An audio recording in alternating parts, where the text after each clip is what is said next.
The game's over, but the lap of honour has just begun. Souness lapping up his final day as a player. And when will we see his lights again?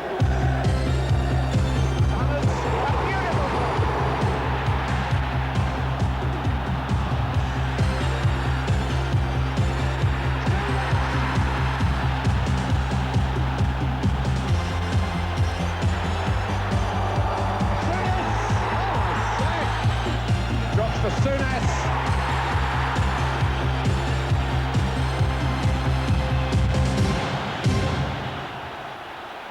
The farewell as a player was more like a royal salute. The man who had given the kiss of life to the club as player-manager and who was relinquishing half of that role now was also being reminded he to carry on with the normal business of packing a stadium that had come to expect the best.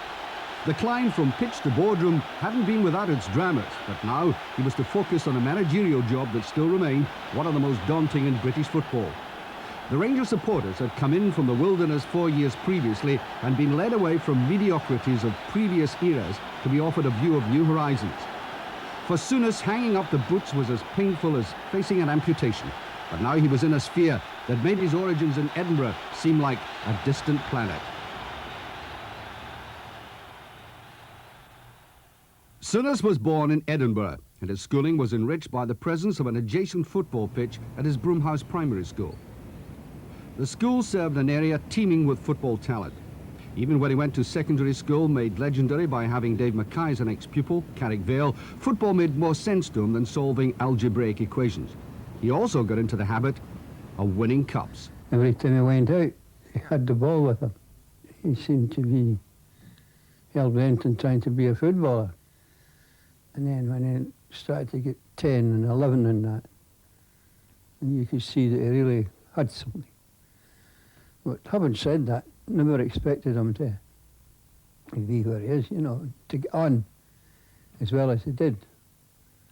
But it was only through determination that he wanted to be a footballer, tried to be a footballer, that kept him at it. And when he was about 12 or 13, then you could see that he had something. It's very easy for me to turn around now and say, yeah, I always knew I was going to be good enough to play professional football, but I genuinely at that time, from a very early age, knew or thought I knew that I was a wee bit special and that I was always going to be good enough to play football. The young boy at the back, extreme left, looked less than pleased even though his team had won a cup. Frankly, he didn't fancy the chorus line. I think it was the first trophy I'd ever won in football, and I said we'd won it well, and I was captain, and because I was sitting in the front row holding the cup, and I was standing in the back, I felt that was wrong, and I displayed it in the picture, being very huffy. Before he discovered what a razor could do for him, the clean-cut lad made an early impact on football. He became a schoolboy international when he was at Carrick Vale School there. And then he left Carrick Vale when he was 15 and went direct to Tottenham.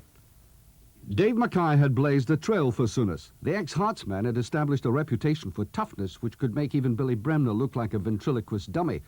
The survival of the fittest might not have seemed an inappropriate motto for Souness, even within the Bill Nicholson reign. Nicholson engineered some of the great Spurs triumphs, so it could not have been a greater education for a young lad than to be even a minor part of the scene. His name got around in the lower regions of English football, which still offered the opportunity to revive his old school habit of picking up silverware.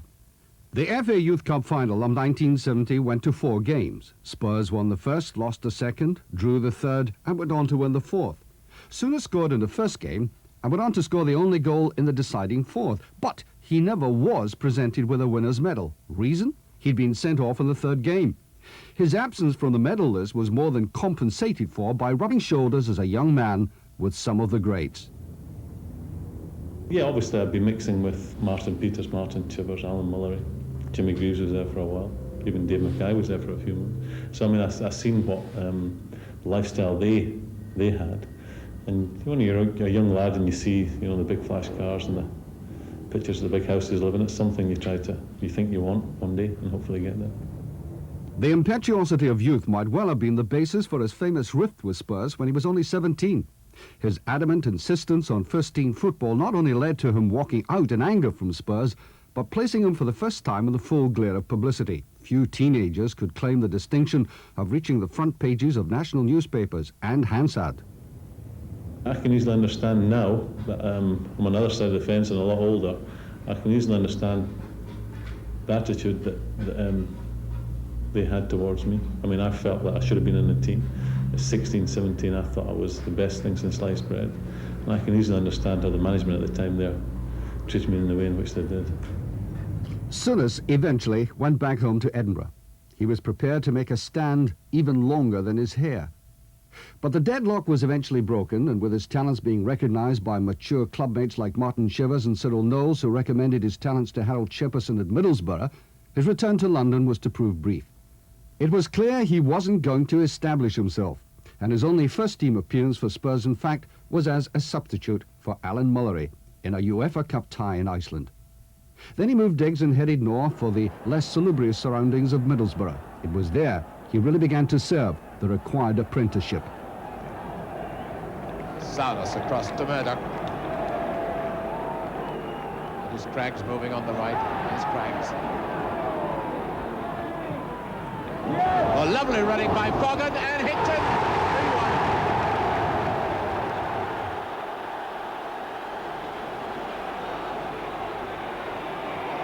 3-1. Souness, a beautiful goal. Souness's father was pleased to see his son with a big man at Middlesbrough. He thought of Jack Charlton almost as a father substitute. Jack Charlton, when he was at Middlesbrough, you know, I kick up the bum, no, as such like. It told him to get a grip of himself, you know. Well, I heard about Graeme when I first got there from Jimmy Hedrich, one of the trainers. He came to see me and he said, we've got this lad from Tottenham, Graeme Souness, and he seems to like a night out and he's a bit of a lad for the girls. He said, I think you better have a word with him. So I had Graeme up and I just said to him, you like the girls and you like a night out? And he went, yeah. He said, I do. He said, but I don't know who's been talking to you, but he said, I know when to do it. He said, like, I won't do it on a Thursday or Friday night. I'll do it during the week when I'm allowed. He said, and I won't break any rules. He came to me and he said, well, look, son, there's two roads you can go down. One is you can develop and be a very good footballer and earn a few quid. Or the other one is you can take it and be out of the game in 12 months with no future. And I think maybe if somebody had said that to me at Tottenham, you know, I'd been as blunt and as abrasive as that when I'd been at Tottenham, it might have been a different outcome. Graeme was new in the team. In fact, he was playing left-sided and full-back when I first went to Middlesbrough.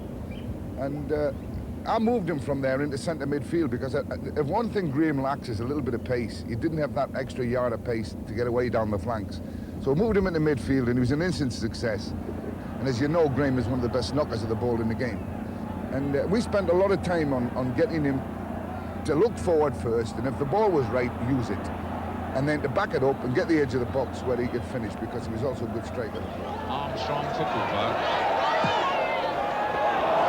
Another well-weighted and flighted ball for the sub-Willie. Right across, coming out to Souness. Escaped by Cyril Knowles. Space. McAllister across, that's two. Souness to Murdoch. That's for Craggs, who got well forward. Mills. Souness. Oh, beautiful shot by Graeme Souness. Graeme Souness would get in any team I ever had or ever played or ever picked. He's a competitor, and people know he's there. And they certainly knew when he played here. Anfield, even empty, seems like a recording booth which has stored up all the sounds generated by the success of great Liverpool teams. Souness, of course, was at the heart of very many of them. But it was Bob Paisley who had been responsible for enticing his talent over the Pennines from Middlesbrough. Souness scored 38 goals in 6 years there. Hardly any of them you could call average. Souness! Brilliant goal! His Spurs for Liverpool! He would be the first to admit he had plenty help. The team was studded with stars. But of course, he had a very special mate, and that mate was called Kenny. As a footballing pair both on and off the field, they could not be described as the odd couple. Dalglish coming short, Booth following him, so Souness takes the gap behind the defence and gets in!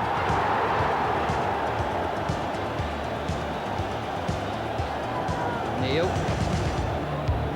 Highway, there's a player into the gap, it's McDermott yet again. Dalglish, Souness, 3-1.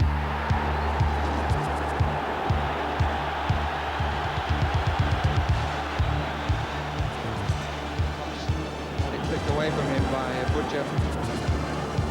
Alan Kennedy, well, that's not his better foot, let's put it that way, but Dalglish is onside and can make it 4.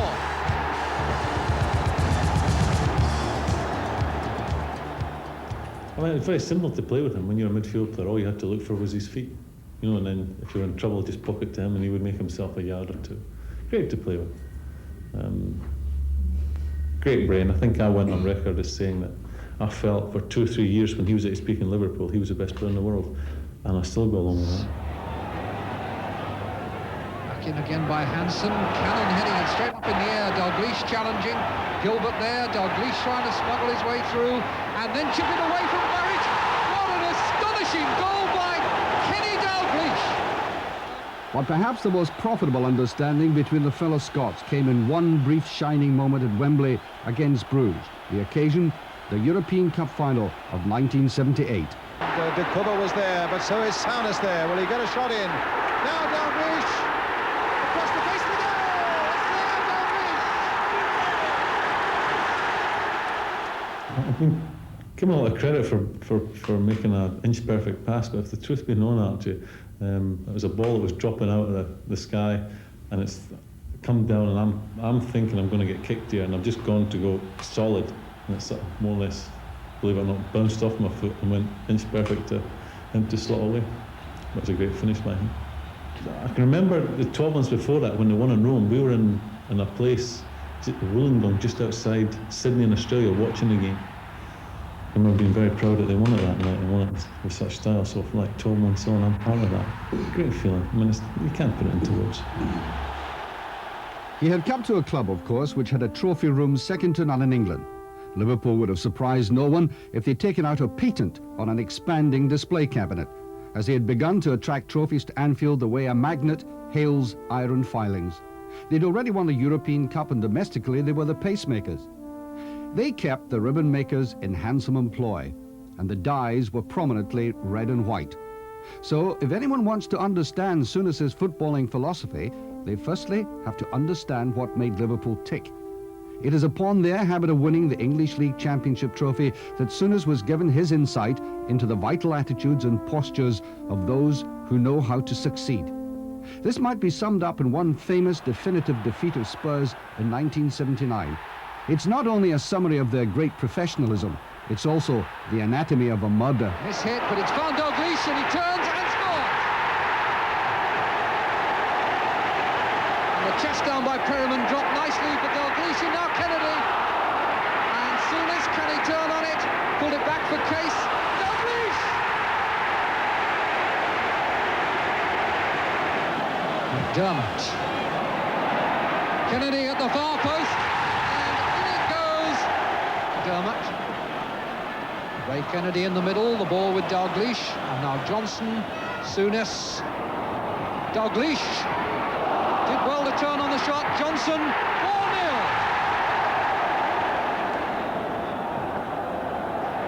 And now here's Dalglish put away by Ray Kennedy. Dalglish for Johnson, number 5.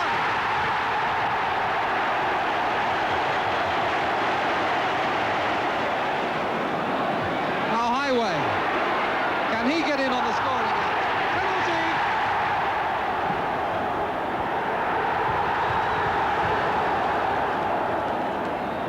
Ray Kennedy to Dalglish.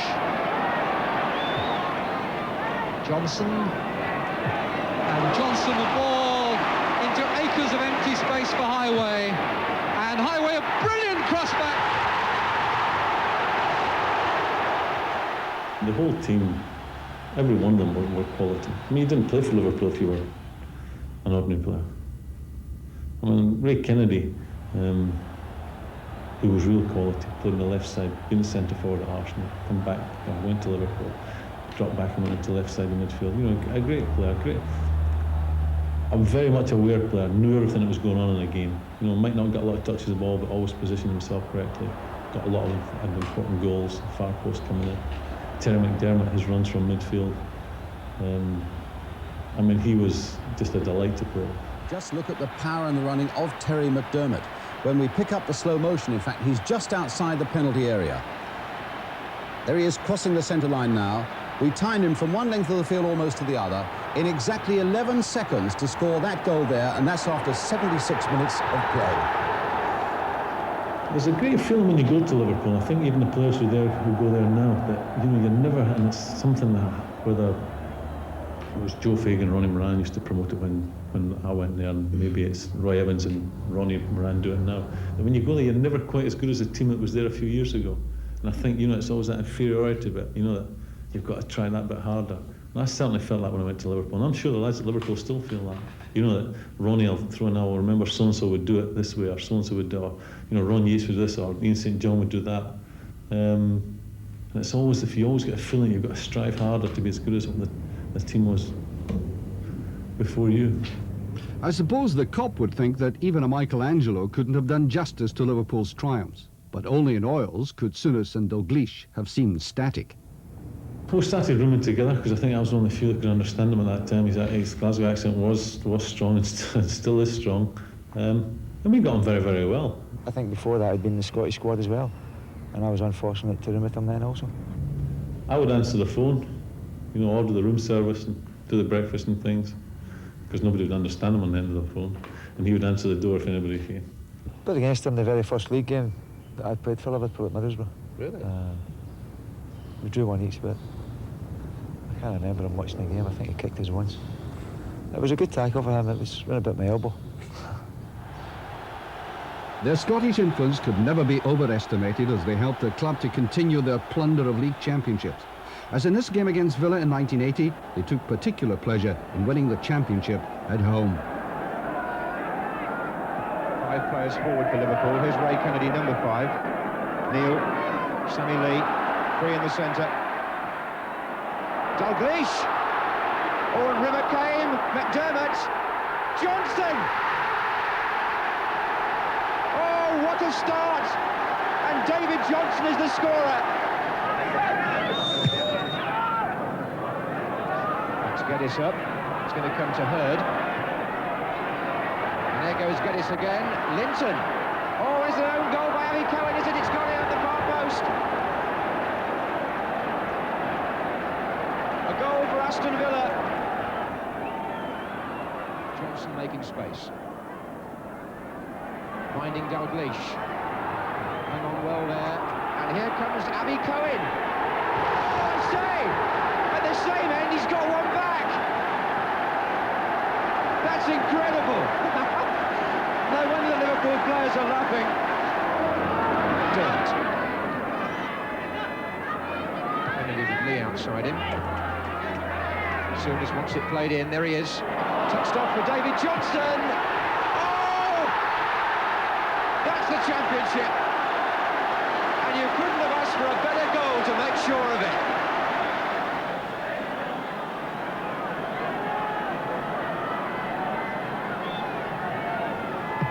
Taken by McDermott. Kennedy's coming in here. Oh, it's in! Ray Kennedy at the far post with the header. 4-1 to Liverpool. And what happens now is all about the communication between these supporters and the team that they've followed with such dedication down the years. A significant change was to take place, though. The captaincy, which had been prized by Phil Thompson, was suddenly taken away from him. Thompson had been the perfect example of a dedicated player who knew exactly how to call the tunes. Bob Paisley respected him, but was also aware that a new generation had to be brought on. So he looked towards a new leader to take over the mantle, but to retain Thompson's air of supremacy. He turned to Souness. His new captain led Liverpool to the Milk Cup final of 1981 against the club he loved to beat, his old one, Spurs. A slip by Perryman, but he readjusted quickly enough, and Hoddle tries to get Archibald through behind the Liverpool defence. Archibald all the way! Spurs in the lead, 11 minutes gone. Never one to look in a state of panic, Paisley had to hope his instinct of appointing Souness captain would be vindicated. It was. Midfield began to take on a new complexion as out of the adversity came the positive strength of the captain. And from his promptings, Liverpool began to gain the ascendancy. Souness reflected his manager's coolness on the field, and the dominant colour slowly became red as Spurs were pressed back. Souness began to set a personal example, coming forward and even trying the uncustomary role of striker. But you could read determination written all over his face. It was the quality the boss so badly needed. And towards the end of the game, Souness's omnipresence saved the jerseys. Great save. And a chance for Archibald, knocked away by Souness. Great shot by Hoddle.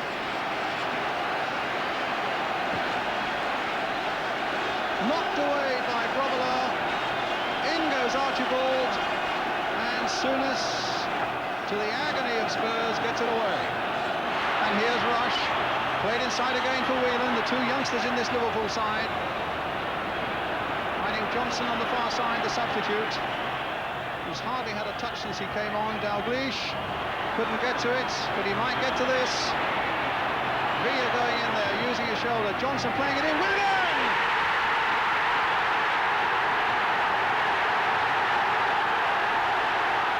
Whelan ducking there to get it to Kennedy, trying in turn to put Dalglish in behind them. Well, that was Ardil's mistake, and it's Rush. And now it's Dalglish.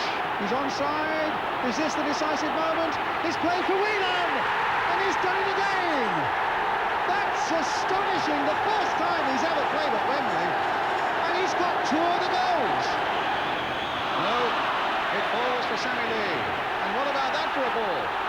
Inviting Ian Rush to make a charge, to take it round Price, to play it for David Johnson. Stopped by Clements, but it's not away yet. Rush! 3-1. It was his first trophy as captain. The load had obviously been very bearable. The enjoyable side of football is sometimes when it's all over, and Souness was to become accustomed to celebrating. During his time as captain, Liverpool took the championship 3 times in the trot. And even with precious silverware, you could see the Liverpool passing was immaculate. His supporters were grateful for his leadership and also ecstatic about his own personal donations to the triumph.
Such play makes life slightly easier for others, and he had his own admiration society playing with him. He's probably the best midfield player that I've ever played with.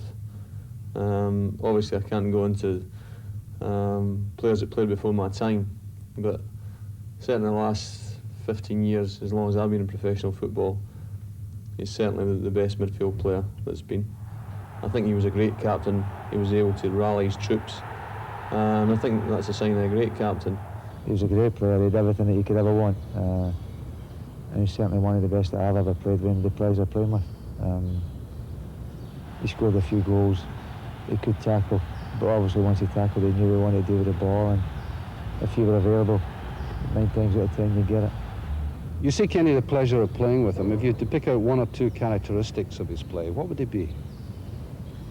It's determination to win, really. Plus the fact that he had the ability to go ahead and win. I think he came here and that just, for me in his career, just blossomed. He's still a good player when he was at Tottenham, and obviously did very well at Middlesbrough. But until he came here, that was when his career took off. And the club were fortunate, really, and obviously grateful to Bob Paisley for having the insight to go and sign him. The beginning of the treble year 1984. In the first ever major final between themselves and Everton, Souness scored the winner in the replay of the Mill Cup. It was a typical Souness strike, stunning their old Merseyside rivals. They clinched the league at Nottingham. The captain had set the tone of the season for the club. Liverpool have taken the point they required from this match, and the fans can now start to celebrate, because their club are going to be champions for the 7th time in 9 seasons. How do you beat that? By going to Rome in the final of the European Cup. That's how. We had won the league championship, won the league cup that year.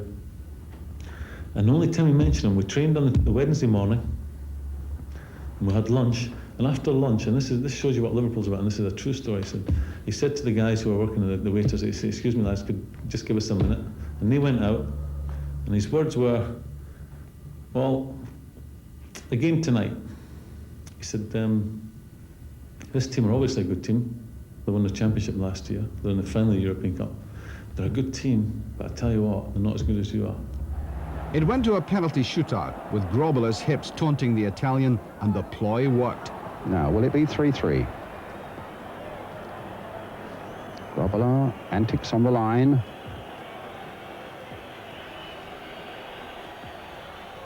Missed it!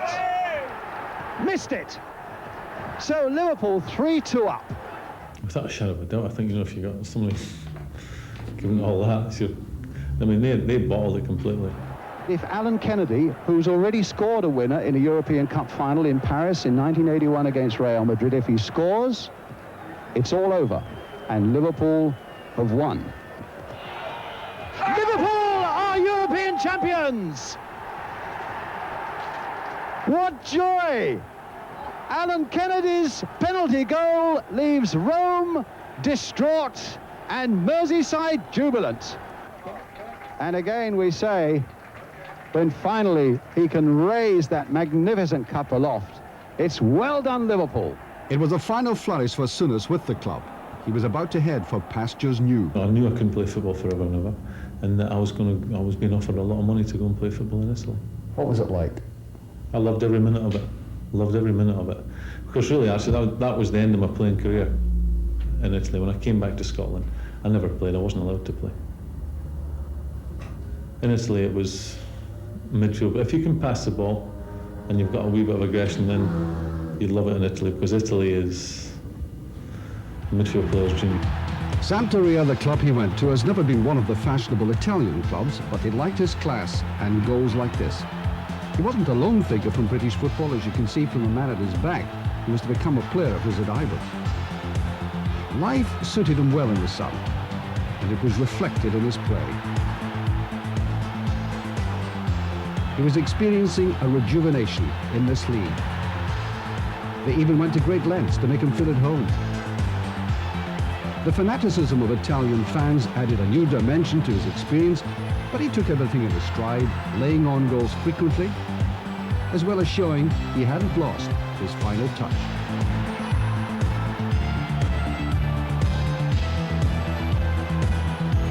Then he took Sampdoria to the first ever major trophy win in the Italian Cup final of 1985. In the away leg in Milan, he engineered and prompted a skilled performance and ended up the happiest man by scoring the only goal of the game. 1-0 the first leg.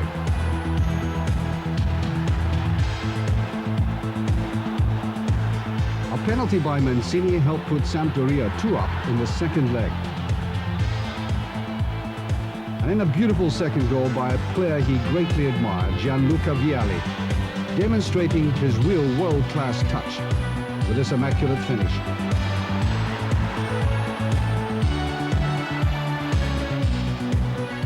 AC Milan pulled one back through Virdis. But it was too late. For the first time in their history, the supporters from Genoa had something to crow over.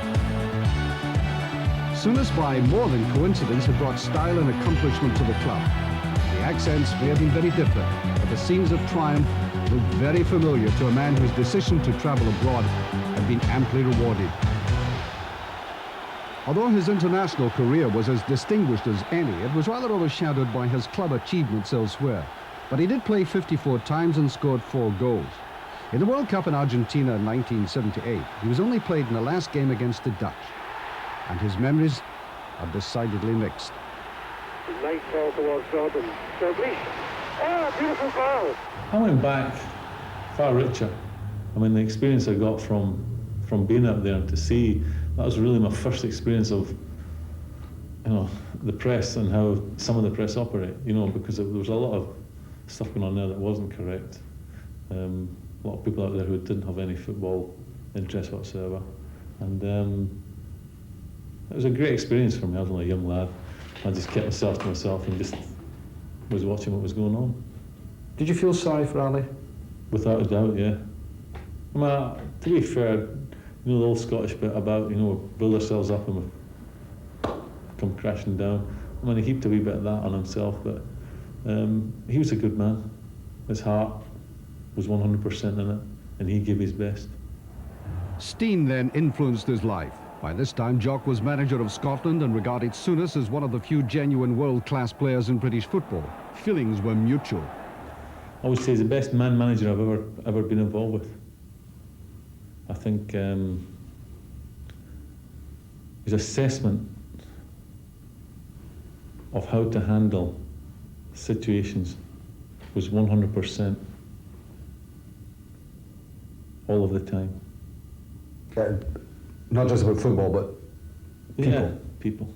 I think anybody who came into contact with him were sort of, because he had the physical presence as well, but most certainly how he would handle a situation, whether it be in a hotel with a staff or at a stadium when there's problems with people in the stadium or footballing situations.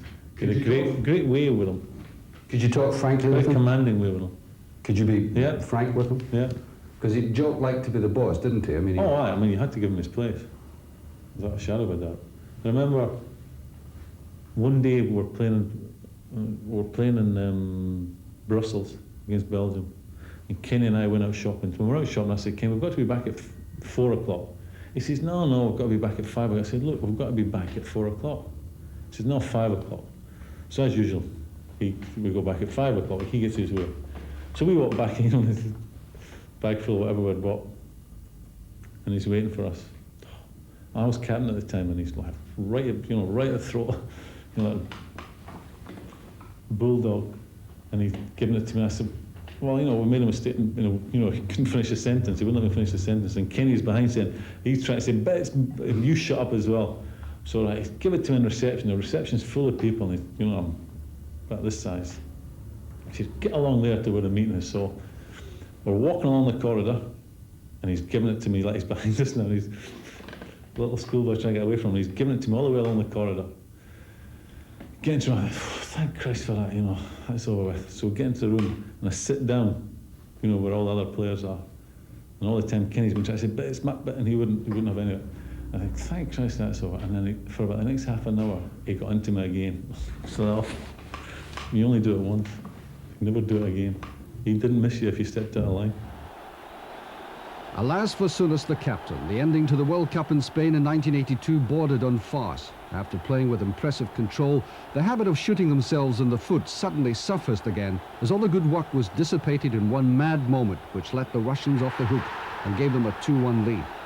Having to win to qualify was too much for Scotland, although there was time for a final Souness flourish.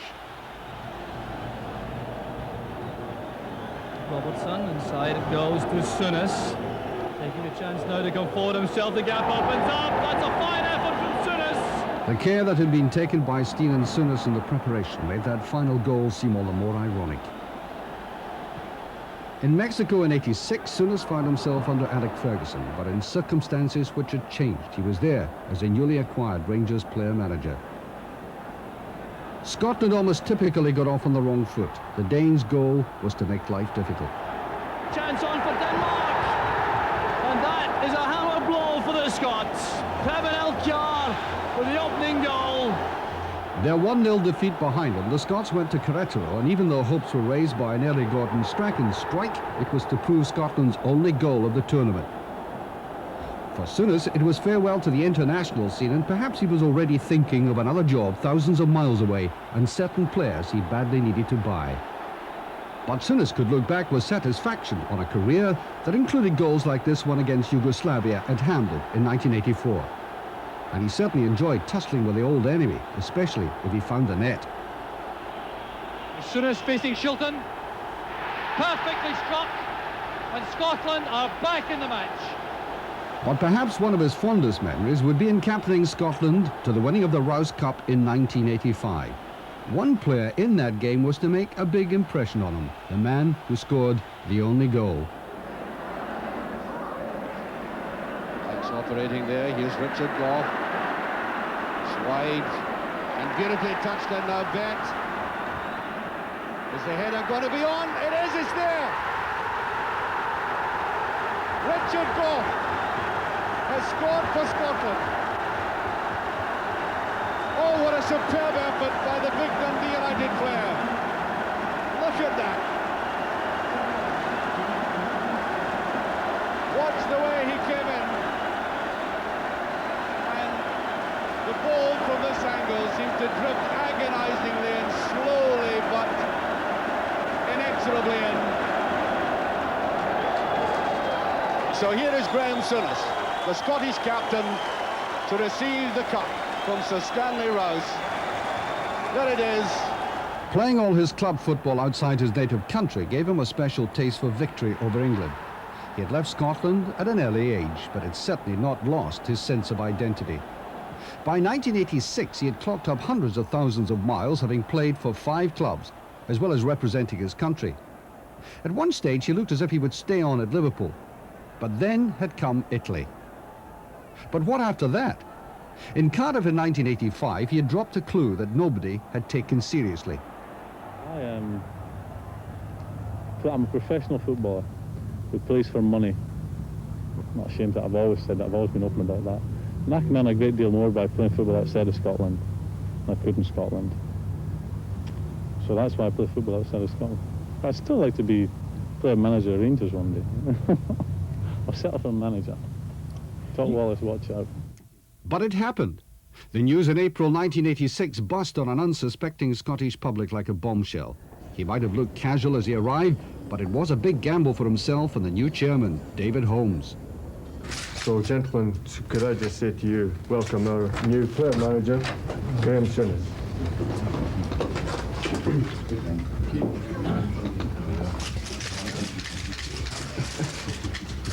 Welcome to Coffee Down.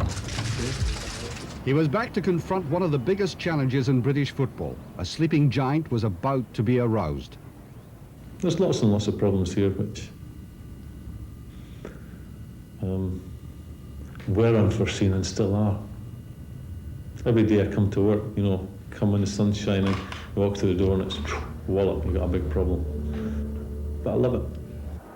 He went immediately for class, deciding that the best way to reconstruct a team was from the back. So his first signing was a goalkeeper, Chris Woods, the man for so long in the shadow of Peter Shilton. But this signing meant more than that. It was the beginning of the revolution, of Rangers reversing the old traditions of exporting talent. The Terry Butcher signing was a confirmation of the manager striking out on a new route to bring English players to Scotland. But in his first airing of the new side, Souness suffered the indignity of being sent off against Hibs. But he and his club recovered from the setback, and the manager himself was setting the example. It's over the line. The goal's been given. A superb goal from Graeme Souness. Souness's contribution was to be patchy. Niggling injuries bothered him, and he was to miss playing in a game that brought him his first taste of success, the Skol Cup final in October 1986. And Cammy Fraser is there, Butcher's there, Durant is there and scores! Durant has scored for Rangers. 1-0. Sitting on the sidelines, Souness took particular satisfaction out of seeing one of his younger players looking so mature and steady, and taking his goal with obvious relish. But he was also to find out that old firm games test the nerves. Edison, a brilliant equaliser. McClare. So free kick to Rangers.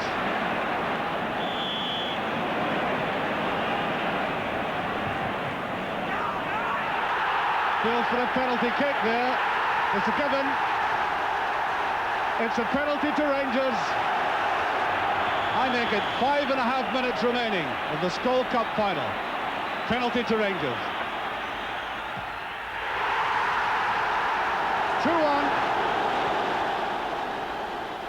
The very first achievement. The season had begun almost disastrously, and yet, in the space of a few months, stability had been brought to the club. That's it in.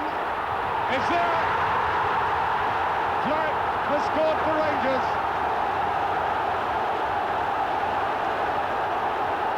1-0 with 27 minutes of the game gone.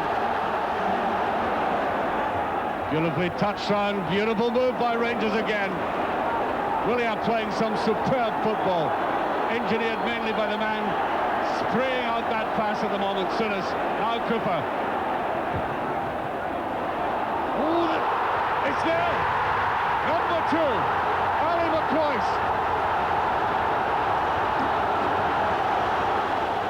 Although he would have been as pleased as any to beat their famous rivals, he had all along said that the club had to get over its fixation with the old firm game, and that they had to face up to other demands. Even though they were to beat Celtic 2-0 that day, it had to be put in the context of a long haul still to come. But eventually they went to Pittodrie on the second last Saturday, needing a point to win the flag. For Souness, it was a replay of his start to the season, a sending off. But Rangers measured up to this newly imposed challenge. There's Cooper. There's Butcher, he scored! Butcher has scored for Rangers! The big Englishman had scored the goal that would see the title head for Ibrox. He had turned into one of the greatest of all Rangers captains, and the huge Rangers support sensed the long-awaited triumph. The manager might have been absent from the field, but his presence dominated the expectant Rangers support. The final whistle. And so within a season, Rangers winning their first championship in 9 years, Souness had secured a place in the history books. But for him, this was merely the beginning. He wanted to be a winner. He proved it as a player. He went to Rangers Football Club and revitalised the whole of Scottish football, really. They'd been sitting back in its heels, and he came in, and it was his first job, if you remember, and took it with his scruff of the neck. I knew if he did go into managing, he would be ultra successful. Obviously, he's taken the bull by the horns in Scotland, and he's done a fantastic job. And you can only see Rangers going from success to success. Whatever responsibilities he faced up to as a manager, he still relished a game of football, and it clearly showed. The old touches were still there, and others profited by his vision. Souness going forward, clashing with Kirkwood. Ball breaks for McCall. McCarthy's turn, there's Souness. Oh, great play from Souness. Absolutely masterly from the Rangers player manager. And how he enjoyed that little piece of action. Surely the sequence of games against Aberdeen in the Skol Cup finals will be treasured by all those who like their football mixed with high drama. The first of the 3 successive finals was in 1987. Here's Bett against Walker. Brilliantly finished by Jim Bett. Roberts is dictating things. That's brilliantly stopped by Davy Cooper. Jimmy Nichols' header. Here's Fleck. Durant's header to McCoist. There's Durant, a great chance for Rangers, and that was magnificent. Far post cross, Walker caught in two minds. Here's a great chance for Hewitt. Yes!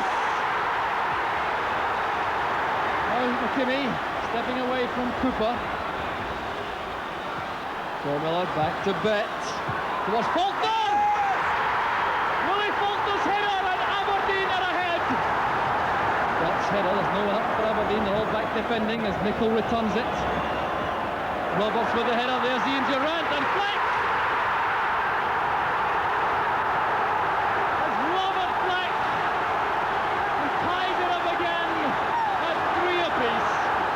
The penalty shootout was Souness hardly able to contain himself in the stand.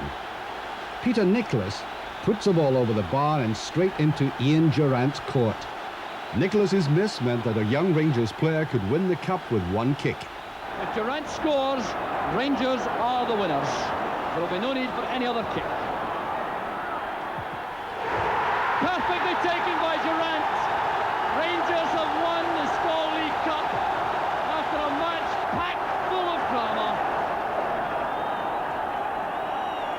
Graham Roberts, captaining the team in place of Terry Butcher, kept English hands on a cup that looked as if it would find a permanent niche at Ibrox.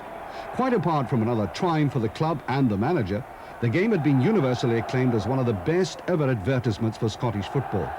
But life still wasn't going to be easy for Souness, as the following season's Gold Cup final was to prove. The same two teams were involved. Kevin Drinker was a new face at Ibrox, as was Ian Ferguson. The Englishman made his mark first when he was brought down early in the game. A more familiar face, Annie McCoist, smote in a penalty kick of a man who knew completely what he was doing. Then another new signing, Ian Ferguson, bought from St Mirren at £750,000, repaid some of the transfer money in the most spectacular style.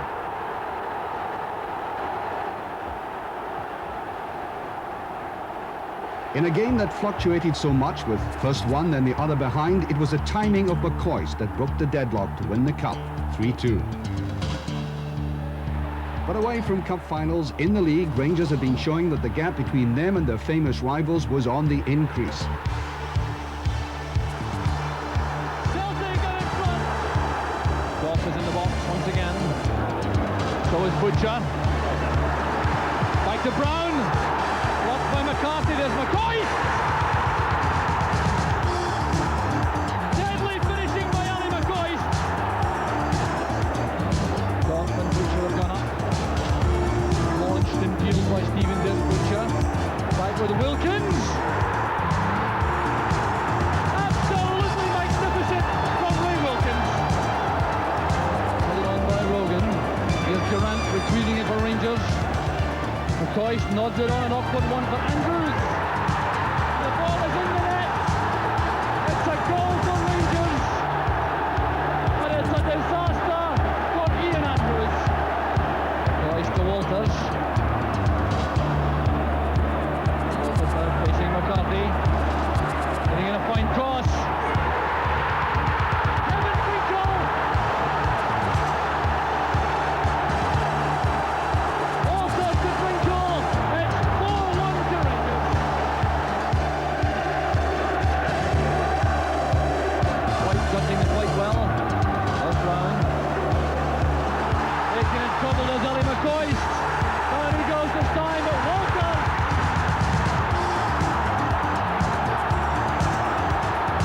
Mark Walters makes it 5. In November 1988, Glasgow Rangers Football Club was bought over by one of the most successful Scottish industrialists, David Murray. One of the conditions of the sale was that Graeme Souness would buy himself a financial interest and join the board. A new dimension had been opened up for the player-manager. His favourite is, well, you know, football's your business, I won't get involved in football. And there's a lull in the conversation, and it's, well, what about him?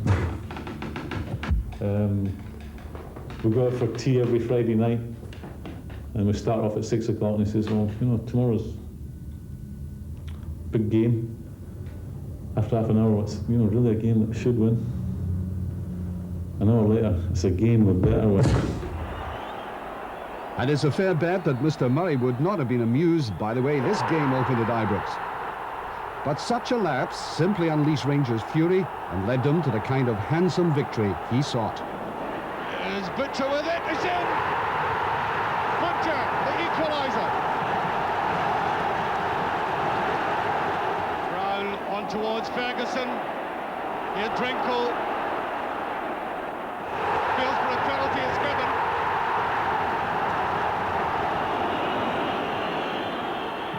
It's there. Rangers are in the lead, 2 goals to 1. We're 30 seconds into stoppage time.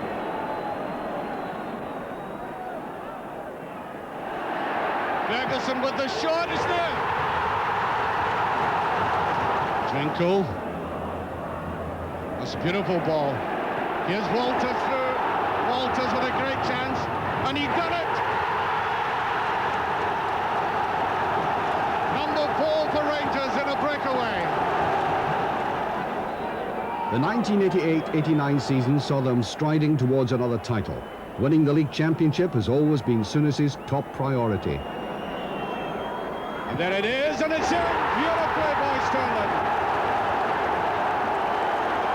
They have to teach each other. Look at this comedy of errors with Drinkle. Well, that's not a bad ball. A great goal, Sterling. Looking for Walters, and he just gets him there. Price. Oh, brilliant goal, Drinkle. Oh, yes, superb goal. There's a race forward, no offside. Drinkle. And he done it. The second. Rangers 4th. And with Celtic drawing that day at Pittodrie, Rangers had clinched another title. You might say the celebrating was becoming almost routine. Souness and Murray together were giving early notice of a formidable partnership. This was the first evidence of it. But it was the manager's day above all else, the day to meet his supporters in the best circumstances. And if one young boy was surprised at receiving the gift of a ball from Souness, it was but nothing to the major surprise he was about to unleash on an unsuspecting Scottish public later that year. So a tumultuous reception at Ibrox as the two teams take the field. Rangers and Tottenham coming out together behind the night's referee Kenny Hope from Glasgow. The moment which many cynics believe would never happen was the arrival of a high-profile Roman Catholic in Rangers colours at Ibrox. There's Maurice Johnston taking the salute from the Rangers fans. Even the most hardened of journalists had been stunned by the audacity of this, breaking the most fundamental tradition of Ibrox. So much so that a national newspaper saw fit to devote 10 pages of a single issue to considering the implications.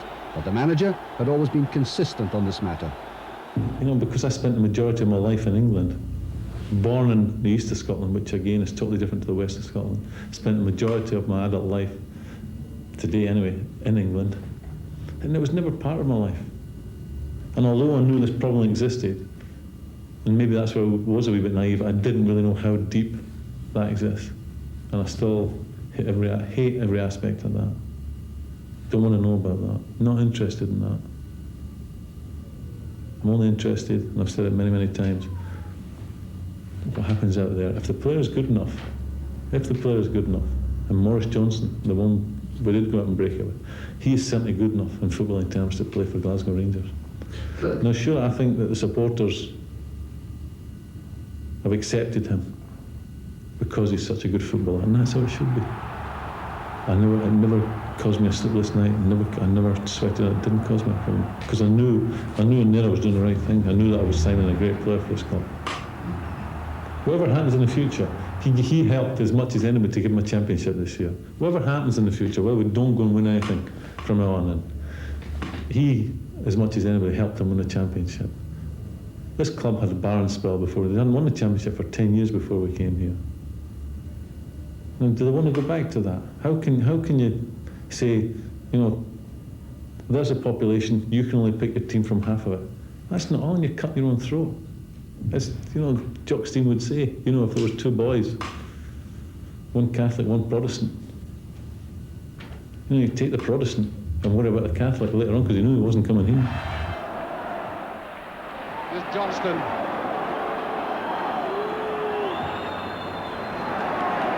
Stevens. Johnston, and he scored!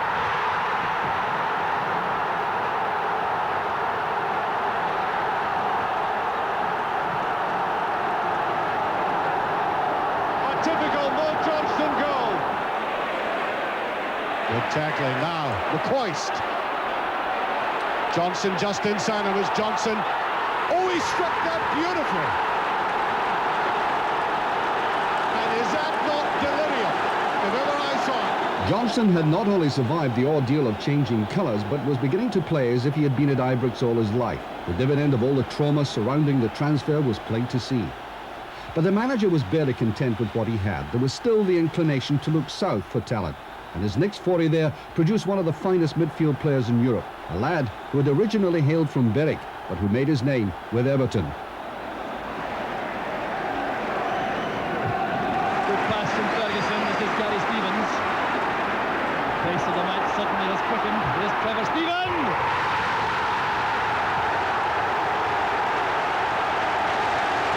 And the goal which delights the Rangers fans from Trevor Stephen. I think Trevor is not short in ability. You know, when he first started, I remember playing against him. He was only 17. He was at Birmingham. That's what they were. Then he was more like a tricky winger at that time. He's developed into a modern footballer, somebody who works all day long. Great engine. A quality footballer, in my opinion, and a lot of other people's opinion. Go with it. Trevor Stevens, a great goal. Oh, that was a superb goal by the man who I think has been the outstanding player afield. And watch the way he clinically finished that off. Maine with no chance. 13 minutes gone, Rangers take the lead. That glorious Stephen goal had confirmed 3 championships out of 4 for Souness. Not a bad average by any standards. Now, anybody who's watched this man walking at close quarters will be aware that the club and his future had become almost an obsession with him. He'd realized that this might produce problems in his domestic life, but he'd fearlessly faced up to that fact, and that the job had now taken over his life to a great degree.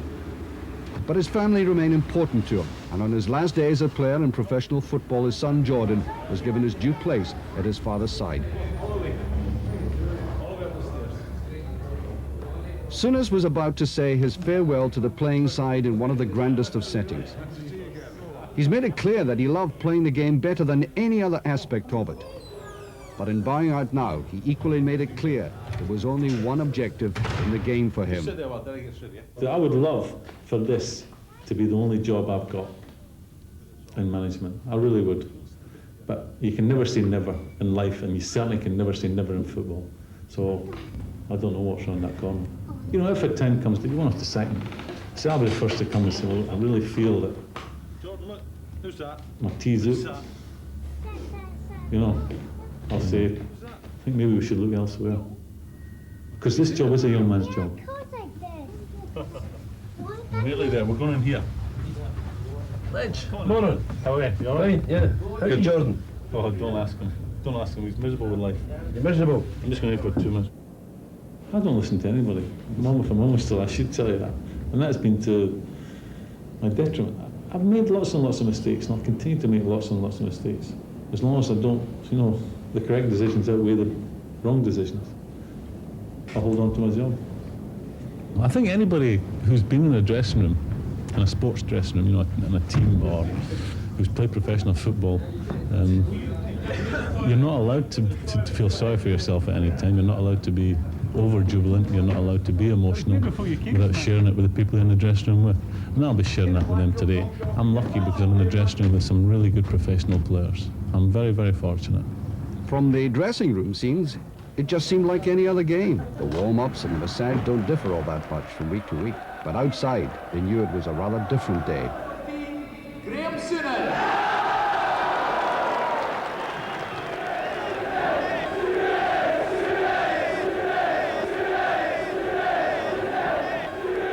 He had first put on a Spurs jersey as a professional player 20 years previously, and was now appearing to make this last pulling of the jersey over the head seem quite matter of fact.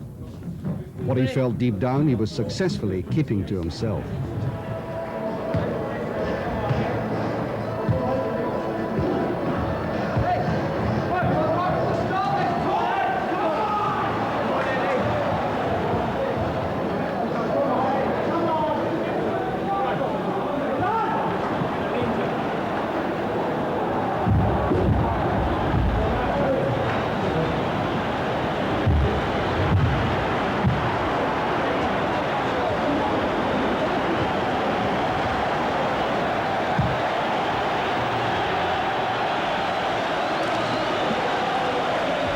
Mr. Souness, manager of Glasgow Rangers and substitute, would now enjoy the final luxury of deciding when he would bring himself on. He waited until near the end.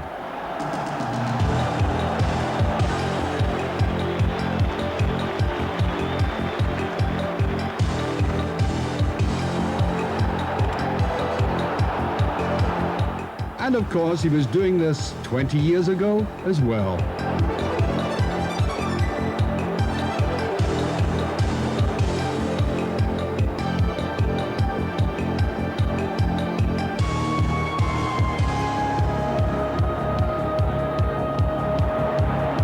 Never noted for his strength in the air, it was ironic that his last competitive touch was with his head.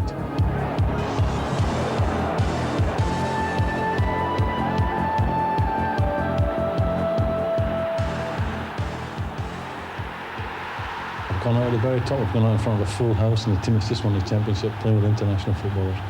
I've had a great day. I enjoyed my 20 minutes. That's it, no Frank Sinatra's. That's it, definitely finished. A chapter ends, but another begins. Graeme Souness takes to his continuing role as manager a quality he was quite simply born with. He's a winner, a definite winner, an out-and-out winner. A winner. A winner. A winner.